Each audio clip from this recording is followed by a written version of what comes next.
પાટણના વારાહીમાં સાયબર ફ્રોડની ઘટના સામે આવી છે। મ્યુલ હન્ટ ઓપરેશન અંતર્ગત સાયબર ફ્રોડના કેસમાં 67.61 લાખના અનધિકૃત વ્યવહાર થયા હોવાનું સામે આવ્યું છે। આરોપીઓએ ખોટી ઓળખ ઊભી કરીને ઓનલાઈન છેતરપિંડી આચરી હતી। આ સમગ્ર મામલો જે સામે આવ્યો, મ્યુલ હન્ટ ઓપરેશન હેઠળ આ કાર્યવાહી હાથ ધરવામાં આવી છે, ત્યારે 67.61 લાખના અનધિકૃત વ્યવહારો આ મ્યુલ એકાઉન્ટમાંથી મળી આવ્યા। એ ટીમે આ ઓપરેશન મ્યુલ હન્ટ હેઠળ કામ કરતા આરોપી જે છે મયુદ્દીન શાહ મુસ્તુસા, જે આ મ્યુલ એકાઉન્ટ ધરાવતો હતો, તેની ધરપકડ કરવામાં આવી છે।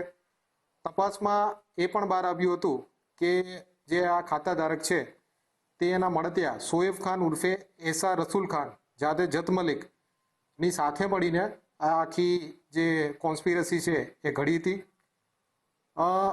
તપાસમાં એ પણ બહાર આવ્યું હતું કે છેલ્લા 1 વર્ષમાં આ મ્યુલ એકાઉન્ટની મદદથી આશરે 67,61,000 રૂપિયાના નાણાંની હેરફેર થઈ હતી।